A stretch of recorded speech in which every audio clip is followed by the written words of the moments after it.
तो इरफान सोलंकी नसीम शेख से मुंसिफ टीवी के नुमाइंदे से खास बातचीत कर रहे थे। बता दें कि अब सपा के कद्दावर नेता इरफान सोलंकी की पत्नी और विधायक नसीम सोलंकी ने भी मुंसिफ टीवी से खास बातचीत की है। मुंसिफ टीवी के ब्यूरो चीफ फैज अहमद ने उनसे खास बातचीत की। सुनिए क्या कुछ कहा। उत्तर प्रदेश विधानसभा का बजट सत्र चल रहा है और ऐसे में जो तमाम विपक्ष की पार्टी है, वो तमाम लोग बजट को लेकर कहीं ना कहीं विरोध करते हुए नजर आ रहे हैं। उनका साफ तौर से ये कहना है कि बजट जो है वो कल्याणकारी जो समाज के लिए होना चाहिए वो शायद इसमें कमी दिखती है, यानी जन जन तक पहुंचने की बात जो सरकार करती है कहीं ना कहीं उसमें कमी है। मेरे साथ इस वक्त विधायक नसीम सोलंकी जी मौजूद हैं, उनसे बातचीत करते हैं और जानने की कोशिश करते हैं कि जो बजट सत्र चल रहा है उससे वो कितना इत्तेफाक रखती है, क्या वो बजट उत्तर प्रदेश के गरीब लोगों तक पहुंच पा रहा है या नहीं।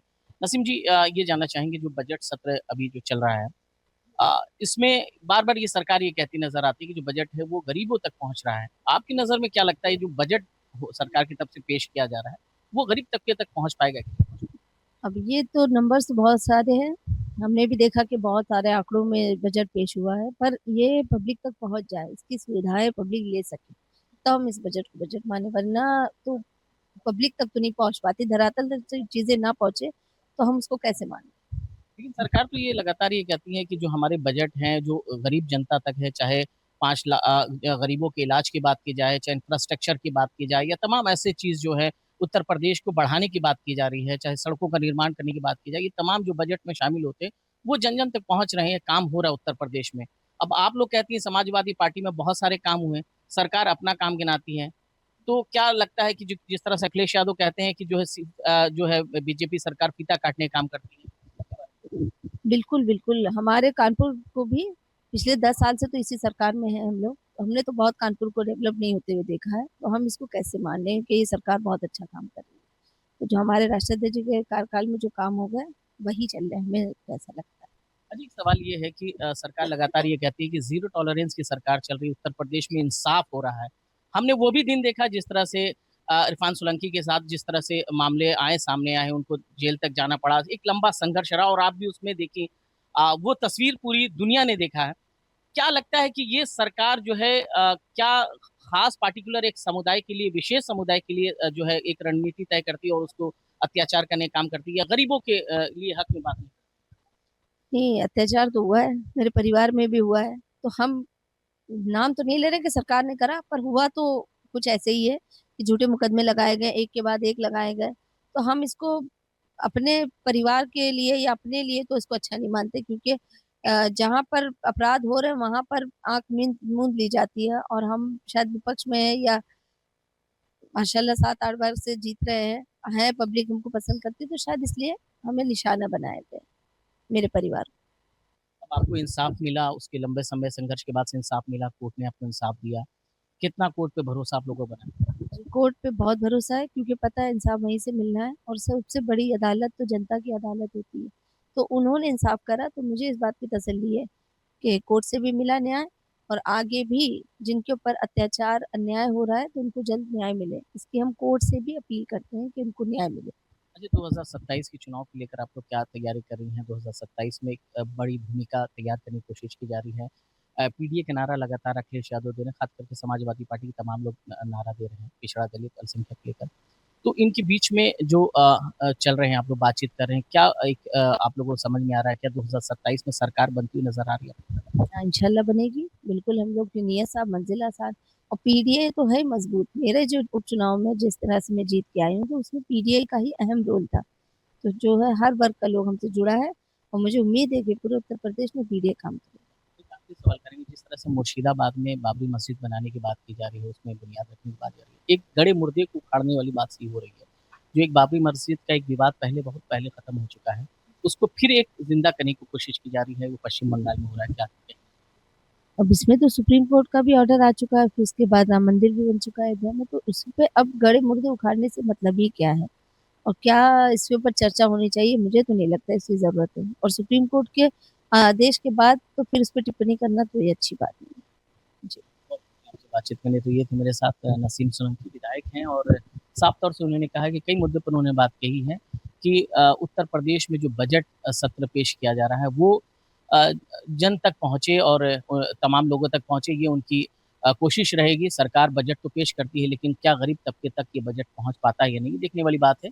मेरे सहयोगी दीपक कुमार के साथ मैं फैज अहमद, मुंसिफ टीवी। विधायक मनोज पांडे से मुंसिफ टीवी के रिपोर्टर नसीम शेख ने बजट को लेकर खास बातचीत की है। देखें रिपोर्ट। आज हम उनसे बात करेंगे मुंसिफ टीवी के माध्यम से। सर, आज जो बजट पेश हुआ,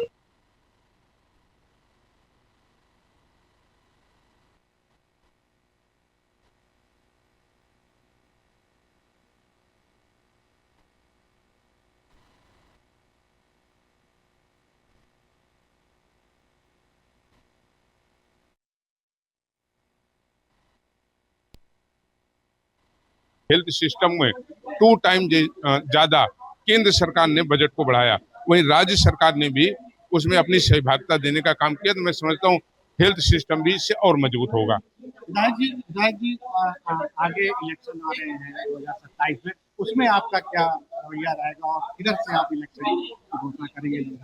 जहां से हमको जनता 15 साल से विधायक रखे हुए, उसी अपनी बंदनी पूजनी जनता के बीच में फिर जाएंगे और लोकतंत्र में वही जनता हम लोगों को अपना निर्णय सुनाती है और हमें पूरा विश्वास है, हमने काम किया है। और पार्टी कौन सी आपकी रहेगी, किस सिंबल पे आप लड़ना चाहेंगे? नहीं, ये तो आपको नहीं पूछना चाहिए, इसलिए कि पूरा नेशनल मीडिया इसको कम से कम 1 साल से चला रहा है। कि भारत के यशस्वी गृह मंत्री आदरणीय अमित शाह जी ने हमें भाजपा ज्वाइन कराई है, मेरे लिए गर्व का विषय। आप थे विधायक मनोज पांडे जी, उन्होंने साफ तौर पे कहा कि बजट बहुत अच्छा पेश किया गया है और विधायकी पे इलेक्शन किस पार्टी से लड़ेंगे ये भी उन्होंने साफ बता दिया है कि बीजेपी से अपनी घोषणा कर दी है इलेक्शन लड़ने के लिए। हमारे साथ फैज मोहम्मद नसीम शेख, लखनऊ। देहरादून में उत्तराखंड के मुख्यमंत्री पुष्कर सिंह धामी ने she for stem Uttarakhand workshop को संबोधित किया। इस दौरान उन्होंने विज्ञान और टेक्नोलॉजी के क्षेत्र में महिलाओं की भागीदारी बढ़ाने पर जोर दिया। सीएम ने कहा कि बेटियों को स्टेम यानी साइंस, टेक्नोलॉजी, इंजीनियरिंग और मैथमेटिक्स में आगे लाने के लिए सरकार लगातार प्रयास कर रही है ताकि वो आत्मनिर्भर बने और राज्य के विकास में अहम भूमिका निभाएं। मुझे खुशी है कि इस कार्यक्रम के माध्यम से हमारी होनहार बेटियां, उनको स्टेम अर्थात साइंस, टेक्नोलॉजी, इंजीनियरिंग और मैथमेटिक्स जैसे क्षेत्रों में शिक्षा के लिए और आगे बढ़ने के लिए, उनके करियर के लिए उनको प्रोत्साहित किया जा रहा है, प्रेरित किया जा रहा है। वहीं हमारे बहुत जो दूरस्थ क्षेत्र हैं, सीमांत क्षेत्र हैं, वहां भी साइंस और टेक्नोलॉजी और इनोवेशन को बढ़ावा देने के साथ साथ हमारी जो महिलाएं हैं उनको आधुनिक तकनीक से जोड़ने के लिए भी सार्थक प्रयास किए जा रहे हैं। इसके अलावा आज हम छात्राओं को करियर संबंधी सहायता उपलब्ध कराने के लिए और झबरेड़ा इलाके के शेरपुर खेलमऊ गांव में भारत रत्न डॉक्टर भीमराव अंबेडकर की प्रतिमा पर छत निर्माण का विधिवत उद्घाटन किया गया। कार्यक्रम में जिला पंचायत अध्यक्ष किरण चौधरी, राज्य मंत्री देशराज कर्णवाल और जिला पंचायत सदस्य चौधरी अंशुल सिंह मौजूद रहे। नेताओं का ग्रामीणों ने भव्य स्वागत किया। इस दौरान अंबेडकर पार्क के सौंदर्यीकरण और विकास कार्यों को आगे बढ़ाने की घोषणा भी की गई। जो हमारे संत शिरोमणि रविदास जी के हम परागण में खड़े हैं, उनका जो सोच था, उनकी जो इच्छा थी सबको साथ लेके चले, वो हम और हमारी सरकार कर रहे हैं। आज अंबेडकर पार्क जी में उन्होंने पूरे जिले में 4 जगह दी है और हमने जब पीछे हमारा मंगलौर वाला चुनाव था, हमने मंगलौर विधानसभा में करीबन 25-30 जगह हमने रविदास जी के, अंबेडकर जी के पार्क उनका सौंदर्य करने का काम करा। और यहाँ पर हमने करीब जो अभी काम हुआ दिख रहा है आपको, ये भव्य तस्वीर दिख रही है अम्बेडकर जी की, जिन्होंने संविधान दिया था, जिन्होंने समानता का अधिकार दिया था, जिन्होंने इस वोट का अधिकार हम लोगों को देकर यहाँ तक पहुँचाया। 5 लाख का तो पहले अंशुल मेरा बेटे के द्वारा, जिला पंचायत के द्वारा किया गया। और रुड़की में ऊर्जा निगम की नीतियों के खिलाफ भारतीय किसान यूनियन रोड ने खुला मोर्चा खोल दिया है। बता दें कि सैकड़ों किसान अधीक्षण अभियंता कार्यालय पहुंचे और जोरदार प्रदर्शन किया। संगठन के राष्ट्रीय अध्यक्ष पदम सिंह रोड ने आरोप लगाया कि किसानों की सहमति के बिना स्मार्ट मीटर लगाए जा रहे हैं और बिजली चोरी के नाम पर उत्पीड़न हो रहा है। उन्होंने चेतावनी दी कि अन्याय के खिलाफ आर पार की लड़ाई लड़ी जाएगी। धामी सरकार, मैं तो ये कहूँगा कि धागड़ धामी बोल रही है, ये धागड़ ठग सरकार है।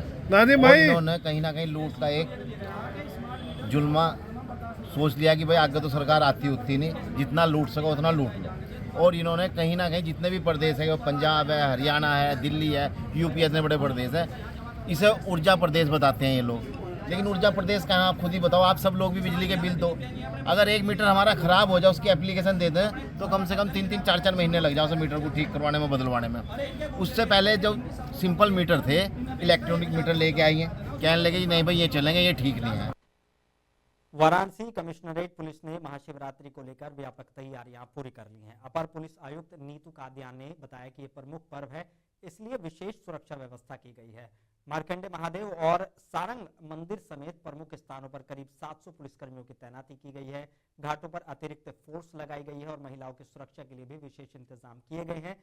मुंसिफ टीवी से उन्होंने खास बातचीत की, देखे रिपोर्ट। वाराणसी आध्यात्मिक नगरी काशी बाबा विश्वनाथ के नगरी में तेज तर्रार आईपीएस नीतू कात्यायन मैम महाशिवरात्रि के पर्व पर, जो कि दूर दरार से, देश के बाहर से लोग दर्शन करने के लिए मार्कंडे महादेव तक आते हैं, उस सिलसिले में हम बातचीत करना चाहेंगे मैम से। मैम, क्या व्यवस्थाएं रहेंगी प्रशासन की, जो कि महाशिवरात्रि का बड़ा पर्व है और पंचकोशी यात्रा भी निकाली जाती है, तो इसको लेकर प्रशासन में व्यवस्था क्या रहेगी मैम आपकी तरफ से? देखिए, सबसे पहले तो चूंकि पता है महाशिवरात्रि काशी का मुख्यतम हमारा त्योहार है और उस पे लाखों की तादाद में श्रद्धालु आते हैं।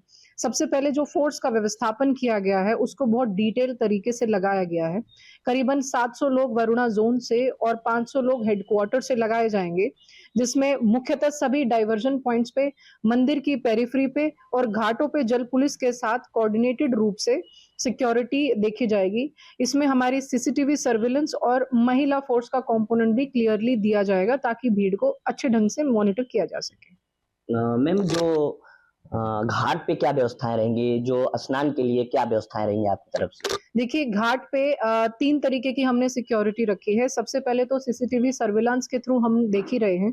उसके बाद चूंकि रात को सुबह जल्दी, प्रातःकाल में सुबह जल्दी नहान होता है, तो उसके लिए लाइट की व्यवस्था और मचान, एक मतलब ऊंचे जगह से हम वॉच टावर लगा के बायनोक्यूलर्स और हैंडसेट हम देंगे। 2 लोगों को हर एक वॉच टावर पे लगाया जाएगा ताकि 24/7 उसको मॉनिटर किया जा सके।